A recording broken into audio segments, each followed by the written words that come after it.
Pak Yanwar ya, yang akan menjelaskan pertama siapa?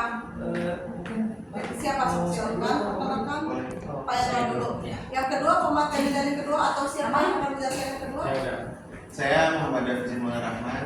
Muhammad Dafi. Hafizin. Muhammad Hafizin, kenapa Dafi? Siapa itu Dafi? Ini mengenai understanding Islamic education management in digital era web.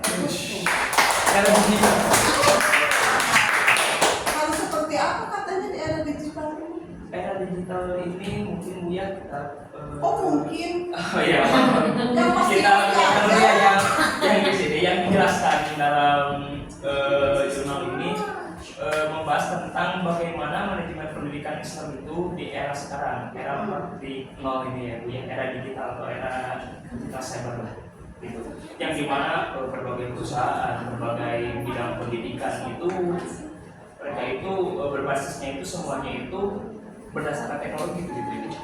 Karena kan sekarang perkembangan teknologinya sangat pesat ya Bu ya.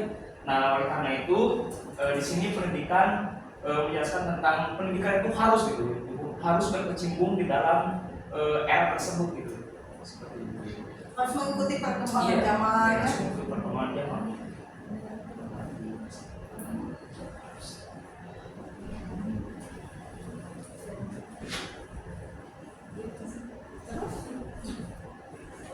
Boleh saya? Oh iya, kenapa harus mengikuti? Kenapa harus tadi understanding manajemen Islamic management in digital era? Kenapa? Ya, sepengetahuan saya dalam jurnal ini, saya membaca bahwa manajemen pendidikan Islam dalam era digital sekarang ini, jadi karena banyak sekali ya Bu, banyak sekali para yayasan atau lembaga yang mengikuti cara pendidikan di era digital sekarang ini, tetapi masih banyak yang mungkin kebanyakan si Islamnya itu hanya sebagai polesan saja gitu. Jadi bukan sebagai fondasi gitu. Iya. Karena saya tertarik dalam jurnal ini, menurut Pak Hudin bahwasanya prinsip manajemen pendidikan Islam itu ada 8. Nah salah satunya itu ada praktis dan fleksibel. Nah yang menjadi pertanyaan saya dari dulu antara perbedaan pendidikan lembaga pendidikan yang dalam naungan katakanlah negeri dan yang juga swasta. Nah mungkin saya bisa menemukan pencerahan dari sini Bu, karena menurut Harudin manajemen pendidikan Islam itu ada 8 kriteria yang diantaranya tadi praktis dan fleksibel.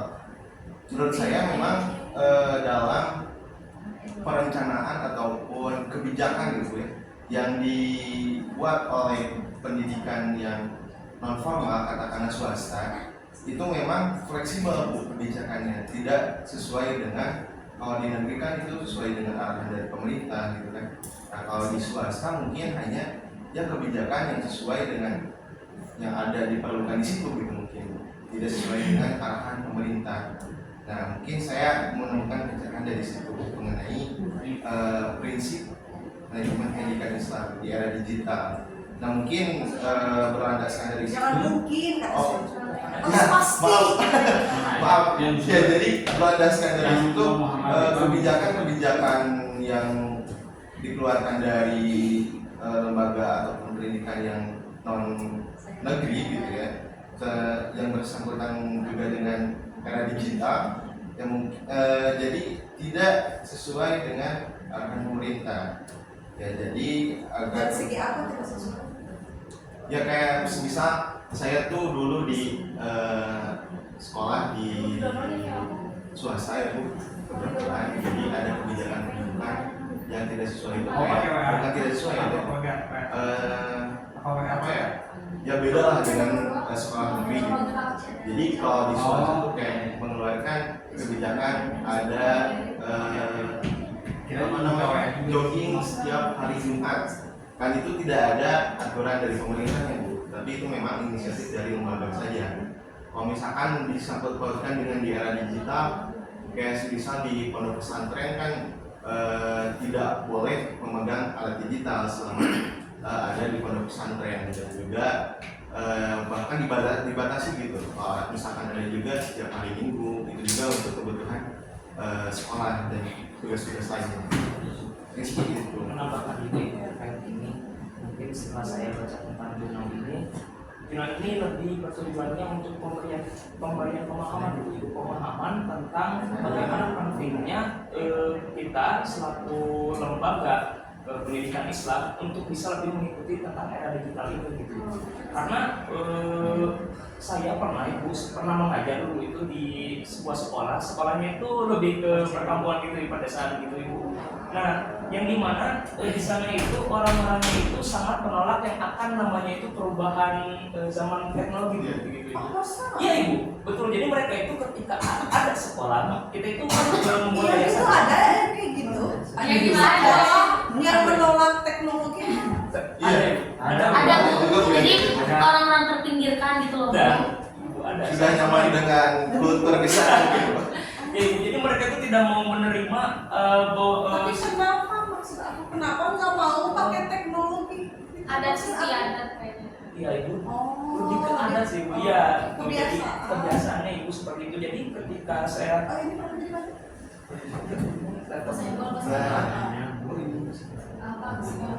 Nah, itu jadi ketika saya mengajar di sana, teman saya mendirikan sebuah yayasan di sana, tetapi orang-orangnya itu tidak antusias akan berdirinya sekolah di sana itu.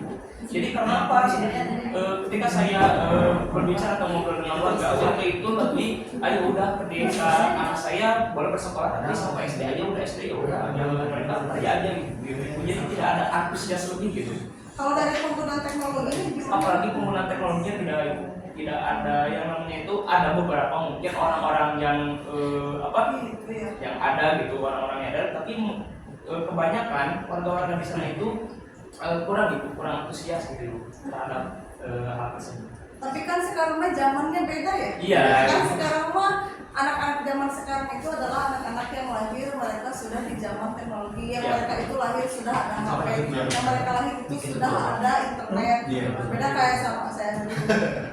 Berarti kan harus mengikuti ya. Dari segi dulunya, kalau kata saya, karena kalau saya pikir justru kita sebagai orang Islam harus lebih maju.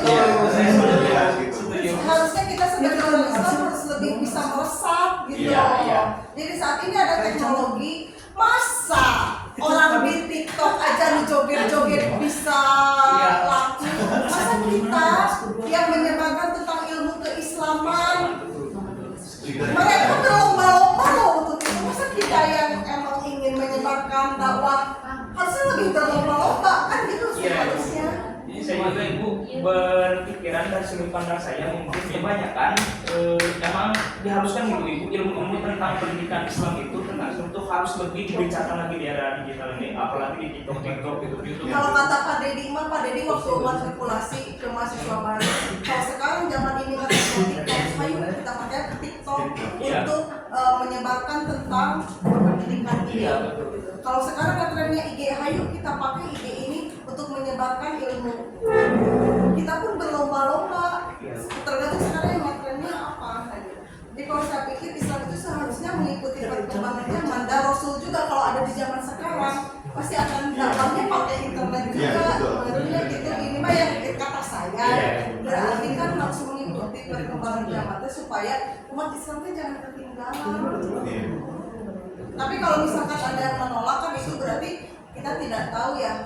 Berarti kan ada mungkin dia kan punya kebijakan kan, tiap orang juga punya kebijakan masing-masing, sekolah punya kebijakan masing-masing. Terus kalau gitu si jurnal ini gimana caranya berarti untuk membuat orang menjadi ngerti terhadap digital era ini? Harus gimana supaya orang tuh jadi ngerti gitu. Jadi ngerti akan penggunaan teknologi in this digital era gitu, especially tadi terutama yang di pendidikan Islam itu teman tadi di manajemen pendidikan. Ya, terutama di manajemen pendidikan Islam. Nah, setelah saya baca-baca tentang jurnal ini, jurnal ini bertujuan itu untuk memberikan dulu pemahaman tentang pentingnya manajemen pendidikan Islam itu di era digital itu seperti apa. Nah, setelah memberikan pemahaman lewat jurnal ini bisa diterapkan itu di setiap sekolah, lembaga-lembaga sekolah yang ada di Indonesia misalnya. Jadi nanti ketika sekolah-sekolah atau orang-orang yang ini mendirikan lembaga atau mendirikan sekolah khususnya tadi seperti kasus saya itu di desa-desa di Jumlah itu di pelosok itu bisa memberikan pengalaman teknologinya itu. Kayaknya mah ini teh kekhawatiran. Kenapa nggak mau pakai teknologi? Takut nonsi kan di internet tuh banyak negatifnya, banyak itu. Jadi kita lebih ke situ. Parno ibu. Jadi ketika emang saya ngobrol dengan warga di sana ini ketakutan iya, mereka itu teknologi ini di internet banyak yang negatifnya ibu. Berarti kalau itu solusinya harus gimana? Nah, di internet itu kan banyak yang positif, banyak yang negatif. Jadi positif negatif itu selalu ada. Berarti di situ peran guru, peran kalian, peran manajemen pendidikan harus seperti apa berarti? Kalau menurut saya sendiri nggak bisa loh anak zaman sekarang dilarang nggak pakai teknologi. Iya. Betul, saya Orang dari lahir mereka udah zaman setuju, Bu. tinggal gimana sekarang kalian sebagai orang manajemen pendidikan Islam mengontrol tadi. Ya, itu Ibu. Serius saya tadi untuk pemberian itu, pemberian tentang masalah itu lebih ke kita berfokus pada kontrolnya itu. Gimana pengontrolnya? Pengontrolan dari sekolah, dari khususnya orang tua juga, karena tidak setiap hari itu siswa itu tidak selalu di sekolah gitu Ibu. Jadi ketika anak-anak mungkin ketika mereka bermain gadget di sekolah mungkin itu bisa dikontrol oleh sekolah. Ketika mereka membuka sesuatu, mereka membuka situs tentang pembelajaran. Saya ingat. Jadi saya pernah bukan dipanggil ke sekolah, tapi maksudnya kan kalau saya mau biasa ke sekolah-sekolah kayak mahasiswa PPL ke sekolah-sekolah biasa. Jadi ada ini yang cerita ke saya, si murid-murid sekolah kan biasa mahasiswa PPL kan sok cerita ya, gimana cerita di sekolahnya. Jadi di sekolah kita anak-anak matanya sok gitu, yuk kita bebencongan. Maksud itu kan maksudnya ngikutin di medsos berarti gitu kan. Nah berarti kan kamu berarti ini meskipun kamu sebagai guru PPL harus gimana, berarti kamu ngasih tahu ke anak-anaknya gitu loh maksudnya. Itu kan ada ternyata kayak gitu. Gay-gaynya. Jadi maksud aku itu kan bercanda. Mereka tuh tahu si murid-muridnya ini teh anak-anak sekolahnya bercanda. Tapi takutnya bercanda itu jadi dipraktekkan. Nah, jadi benar peran guru teh tidak hanya ngajar aja sekarang itu. Ya. Jadi kalian tuh tidak hanya mengajar aja sekarang tuh kalau jadi guru, tapi tadi ada controlling also. Terus selain mengontrol harus gimana lagi? Untuk kontrolnya, terus untuk pembicaraan tentang pembelajaran Islam tadi di Nah, media sosial. benar, fondasi Yes. agama Islam tuh benar harus jadi fondasinya. Iya, gitu. Karena kalau dari pandangan saya dari zaman sekarang ini Ibu terdapat dua dunia Ibu. Dan yang dimasukkan dua dunia, yang dimasukkan dua dunia ini dua dunia di sini itu ada yang disebutkan dunia realita yang sekarang kita jalani, dan dunia maya Ibu. Dan penuh penipuan. Jadi tadi harus ada kontrol, harus ada penyaringan. Terus kita juga sebagai pendidik Islam itu harus lebih menyebarkan lagi gitu tentang pendidikan agama Islam. Jadi biar si anak-anak punya fondasi. Betul Ibu itu. Bagus. Menurut kamu gimana sebagai guru berarti? Menurut saya mengutip dari perkataan Pak Soleh ya Bu ya. Mana Pak Soleh? Katanya kata Pak Soleh kita harus merdeka belajar ya Pak. Belajar merdeka. Belajar merdeka. Karena Pak Soleh itu pernah berkata Bu, katanya saya itu lebih ingin menanamkan akhlakul karimah kepada para murid gitu, para siswa. Karena yang saya tadi bilang bahwasanya pendidikan sekarang ini lebih keagamaan itu hanya sebagai warna gitu, bukan sebagai fondasi. Nah itu yang lebih utama, padahal agama itu menjadi fondasi bahwa di era digital sekarang ini banyak sekali simpang siurnya gitu, melalui tadi TikTok dan lain sebagainya. Iya, jadi guru teh sekarang mah pekerjaannya makin banyak. Selain belajar tadi ya, apalagi kalau yang kasus pembulian kan juga sebenarnya. Terus tadi benar pengaruh medsos terutama tuh hati-hati itu kan benar. Terus ini satu lagi Islam itu tadi harus jadi sebagai fondasi. Karena kalau buat saya pribadi juga, pinter itu bukan yang number one, tapi kan attitude yang paling utama itu kan. Iya. Makanya Rasul diutus itu menyempurnakan anak ya, betul ya Mas? Ya betul. Makanya harus attitude-nya dulu anak-anak itu kan. Bukan harus goalnya pinter nilai 10 enggak gitu. Nah, terakhir berarti kesimpulannya bagaimana kita di sekolah, kalau kita kan pengajar yang memanage sekolah, yang sehari-harinya dengan anak-anak di sekolah, mengajarkan anak teknologi itu kan tadi tahu ya harus ada positif negatif. Terus kalau menurut kamu sendiri, misalnya tadi fondasinya berarti harus ada agamanya dulu. Berarti kan tadi itu orang tuanya juga harus bekerja sama pihak sekolah ini. Tadi controlling, terus tadi bahwa akhlak yang harus lebih dikedepankan. Berarti kesimpulannya ini si teknologi ini penting berarti karena pertama. Tapi ada yang lebih penting dari situ tadi fondasinya.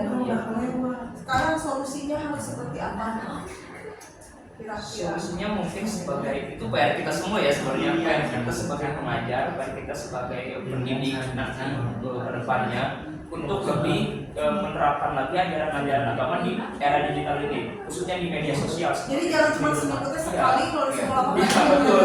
Jadi kebanyakan kan memang kita tuh secara langsung di sekolah saja gitu. Kalau di sekolah kan anak bukan tidak dalam pengawasan guru gitu seperti itu. Jadi kerjasama dengan masyarakat juga itu sangat penting. Berdasarkan dengan pihak masyarakat atau mungkin tadi ditambah pelajaran agamanya. Terus kalau menurut kamu Menurut saya harus gimana nih solusi ke depannya? Solusi kedepannya karena era digital ini sudah tidak bisa. Apalagi nanti zaman ke depan itu, Nah, betul. semua Kedepannya nggak pakai buku. udah AI semua. AI. Ya, Oke. Oh, menurut saya Solusi ke depannya harus gimana? karena era digital ini sudah tidak bisa dipungkiri lagi ya Bu. Intinya kita sepintar-pintarnya untuk bisa mengontrol anak didik kita mengenai penggunaan digital ataupun medsos, jangan sampai terbawa arus ke arah yang negatif. Berarti guru nahelanya. Nah, betul. Terus guru itu kan ditiru. Iya. Anak-anak sekarang udah pintar pakai gadget. Kita gurunya harus lebih pintar. Harus lebih pintar. Jangan sampai kita nanti dibodohi. Iya. Kita yang diajarkan. Kita ketinggalan. Mereka udah kemana? Kita masih di sini. Iya. Makanya teknologi tetap harus dipelajari supaya kita juga bisa mengimbangi mereka. Kita bisa mengontrol mereka. Kemudian tadi berarti kitanya dulu ya. Ya, jadi karena memang tadi dampak negatif juga banyak ya Bu di media sosial dan di era digital sekarang ini ya. Pertama tadi benar, kitanya dulu yang harus bisa mengupgrade diri mengenai perkembangan zaman sekarang dan juga setelah itu bisa mengontrol semua murid-murid kita. Bisa matiin dulu. Paus dulu. Tidak, Matis. Oke, kita lanjut. Jadi tadi kesimpulannya solusi ke depan harus seperti apa? Tadi kan sudah ya oleh Pak Yanwar. Dan solusinya menurut saya jadi kita sebagai pengajar juga, sebagai pendidik, sebagai pengajar harus lebih paham mengenai perkembangan zaman sekarang ini. Karena Seperti judulnya tadi memahami Iya. era sekarang kan Iya. harus lebih paham. karena kan nanti kita kedepannya akan menjadi suri tauladan bagi murid-muridnya gitu kan. Jadi setelah kita memahami, kita bisa melakukan aktivitas. Ya kita harus mengikuti perkembangan zaman sambil tadi Islam itu sebagai fondasi Iya, ya supaya kita tidak salah arah. Cukup ya. Cukup. Terima kasih kepada